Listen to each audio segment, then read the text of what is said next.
Shalom saudara yang dikasih Tuhan, dimanapun Anda berada, jumpa lagi untuk kita belajar firman Tuhan. Mari kita terlanjutkan pelajaran kita dari Injil Matius pasal yang ke-14. Kita sudah bahas ayat yang ke-15 dan 16 kemarin. Kita akan membahas dua ayat lagi, ayat 17 dan ayat 18. Demikian bunyinya, jawab mereka, maksudnya murid-murid Yesus, yang ada pada kami di sini hanya 5 roti dan 2 ikan. Yesus berkata, bawalah kemari kepadaku. Nah, kita tentunya tidak asing dengan bagian ini, karena bagian ini latar belakangnya adalah orang-orang yang banyak berkerumun mengikuti Yesus dan hari sudah hampir malam sebagaimana diberitakan di dalam ayat yang ke-13 dan 14.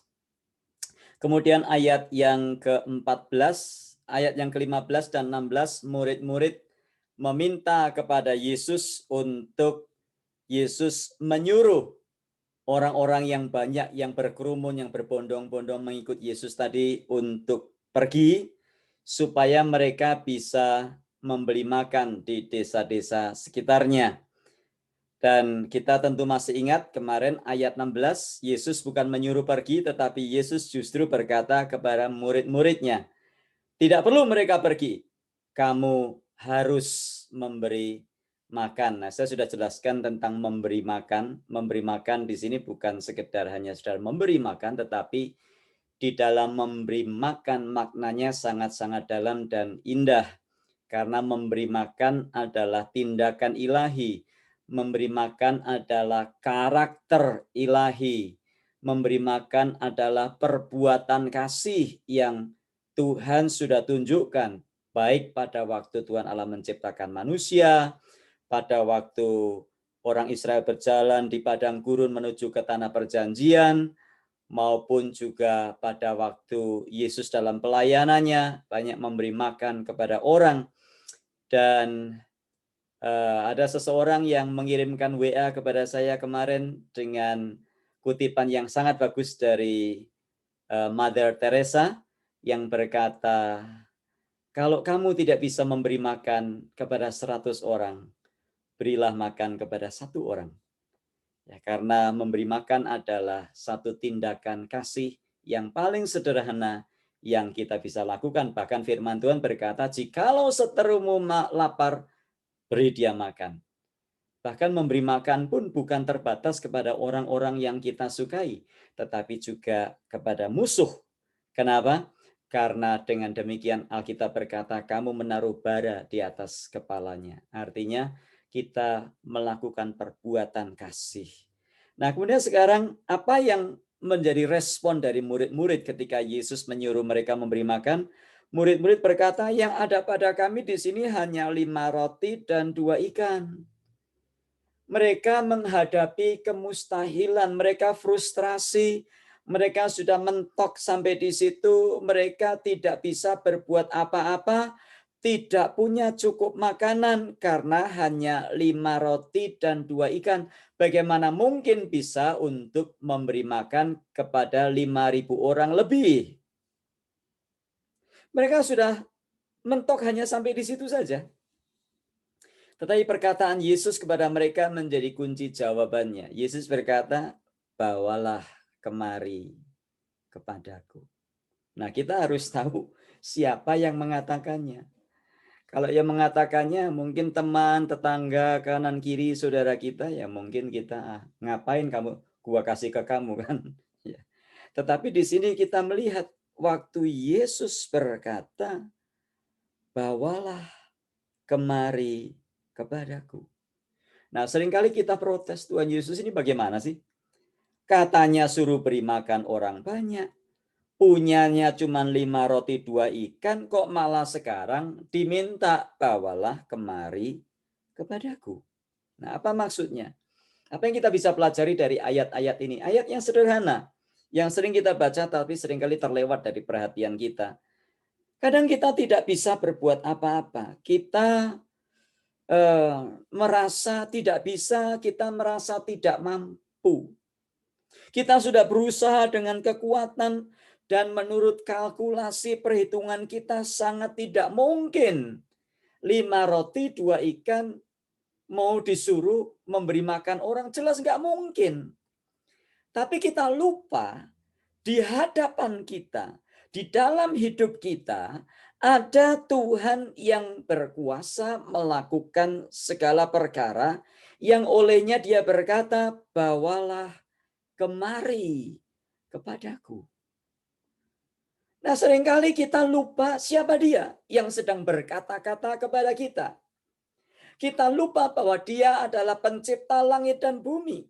Kita lupa bahwa dia adalah yang menciptakan alam semesta. Dia yang menciptakan binatang, tumbuh-tumbuhan. Dia yang menempatkan manusia di Taman Eden, di Taman Firdaus. Kita lupa. Sehingga kita tidak mau melepaskannya. Karena kita tetap percaya kepada ketidakmungkinan itu. Suara ketidakmungkinan, suara kemustahilan itu seringkali berbicara sangat-sangat keras. 5 roti dan 2 ikan. Gak mungkin. Nah, perhatikan baik-baik di sini, Yesus juga tidak memaksa. Kasih ke saya. Ya, awas kalau gak kasih saya. Yesus gak memaksa. Dia ingin kita ini belajar percaya dan mempercayakan diri kita kepadanya sehingga kita menyerahkan segalanya kepadanya. Inilah yang namanya iman percaya. Menyerahkan total kepadanya tanpa ragu. Apa yang dia minta, kasih saja. Kalaupun habis dalam hidup kita, enggak apa-apa, kasih saja. Karena toh dia pemilik hidup kita. Kita nggak punya apa-apa. Baju yang menempel di tubuh kita ini miliknya dia. Seluruh gelar kepintaran kita, hasil keringat kita itu punyanya dia. Mazmur 24. Bumi dan segala yang ada di dalamnya adalah miliknya Tuhan. Di tangannya Tuhan, segala sesuatu menjadi mungkin. Nah, adakah kita masih menggenggam erat apa-apa yang ada pada kita hari ini? Mungkin kegagalan itu kita, kalaupun kita gagal, kegagalan kita pegang erat-erat. Waduh, kita nggak mau serahkan kepada Yesus, kita nggak mau berikan kepada Yesus. Dan kita berusaha dengan segala kekuatan kita sendiri, kita lupa. Ada Yesus di hadapan kita yang berkata, berilah, bawalah kemari kepadaku.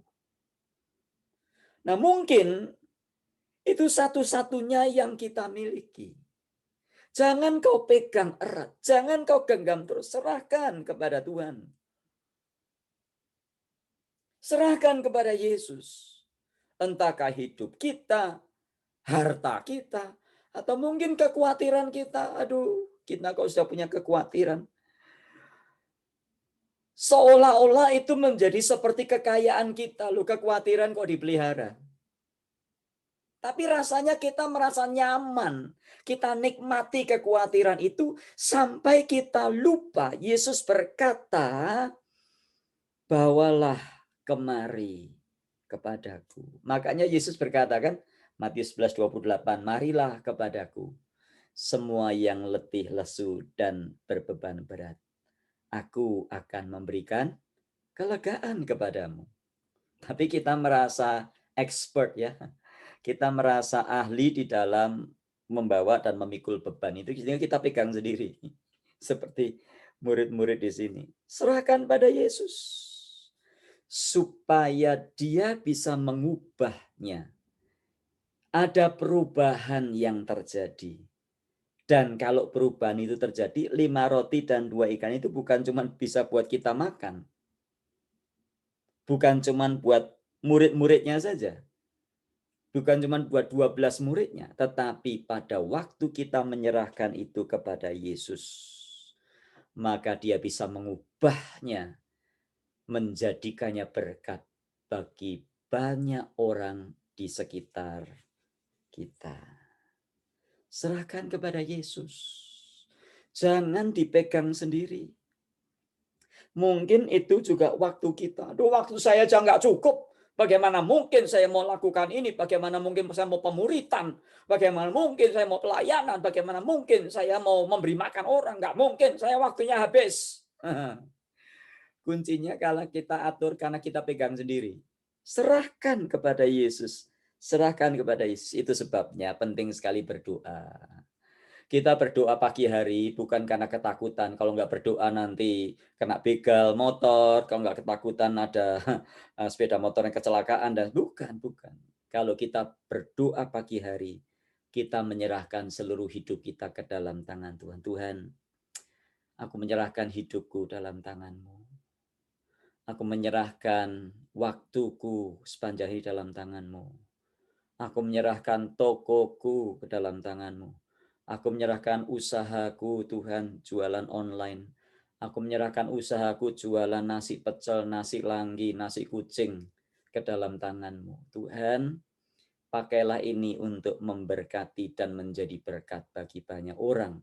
Bukan cuma memberkati aku dan aku, me, myself, and I, bukan. Mungkin itu kekuatan kita, serahkan kepada Tuhan.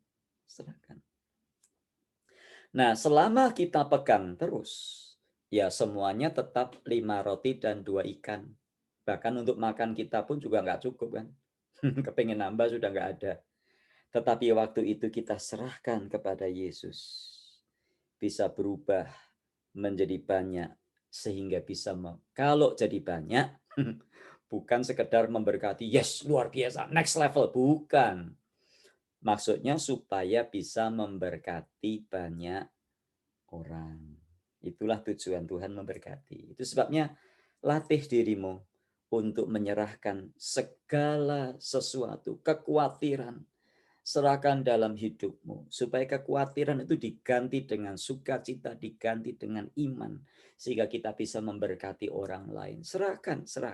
Segala keterbatasanmu, segala ketidakmampuanmu, kekhawatiranmu, segala talentamu, waktumu, seluruh usahamu, bisnismu, serahkan kepada Tuhan. Supaya di tangan Tuhan itu diubahkan. Bukan lagi kita berpikir untuk diri kita, tetapi bisa memberkati banyak orang. Mari kita berdoa. Tuhan, terima kasih untuk firman-Mu yang sangat-sangat sederhana ini. Biarlah firman-Mu ini Tuhan menjadi kekuatan bagi kami. Untuk kami tidak pegang erat usaha kami, apa harta milik kami, tapi kami belajar menyerahkannya kepadamu. Supaya itu boleh diubahkan, bukan sekedar untuk mencukupi kami, tapi juga untuk memberkati banyak orang di luar sana. Terpuji Engkau kekal selamanya. Dalam Tuhan Yesus kami berdoa. Amin. Tuhan memberkati kita dan sampai jumpa dalam tayangan esok.